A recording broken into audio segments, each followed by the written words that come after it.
Sindh assembly में peoples party के अरकान ने दुआ भुट्टो का फोन छीन लिया। तहरीक इंसाफ के रुकने सिंध असेंबली दुआ भुट्टो ने मुकदमा दर्ज कराने का ऐलान कर दिया। बोल के नुमाइंदा इरशाद संजरानी से बातचीत करते हुए उन्होंने क्या कहा, आइए आपको दिखाते हैं। पीपल्स पार्टी के अरकान ने दुआ भुट्टो का फोन छीन लिया। आज सिंध असेंबली का इजलास हुआ जिसमें बजट पेश किया गया। असेंबली में हम खड़े हैं और दुआ भुट्टो जिनका कहना है कि इल्ज़ाम लगाया है कि उनका मोबाइल चोरी है, उनसे हम बात करते हैं। हुआ क्या है? दुआ हुआ क्या था? मोबाइल किसने चोरी किया?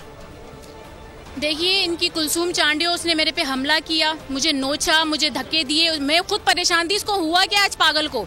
हम प्रोटेस्ट कर रहे थे, उसके बाद वो मेरे ऊपर चढ़िए, मेरा मोबाइल छीना। वीडियो बहुत लोग बना रहे थे, सिर्फ मैं थोड़ी बना रही थी, काफी लोग बना रहे थे। उसको इंस्ट्रक्शन दी गई थी कि आप इससे मोबाइल छीनो और हमें लाके दो। तो अब भाई मैं बताना चाहती हूँ, तुम्हें मोबाइलों में से कुछ भी नहीं मिलेगा।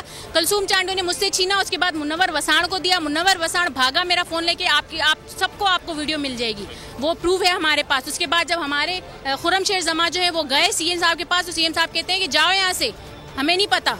तो ये बगैर तो कि ये तो इनकी ये हरकतें तो हैं, पर इंशाल्लाह मैं इनको छोड़ूंगी नहीं। और हम लोग अभी थाने जा रहे हैं, इनके लिए एफआईआर कटवाएंगे। तो शुक्रिया, कह रहे हैं कि थाने जाएंगे और मोबाइल चोरी का इल्ज़ाम जो है वो जो पीपल्स पार्टी के अरकान असेंबली उन पर लगा रही है, वो कह रही हैं कि एफआईआर दर्ज करवाएं। सब्सक्राइब करें और बेल दबाएं ताकि कोई खबर रह न जाए।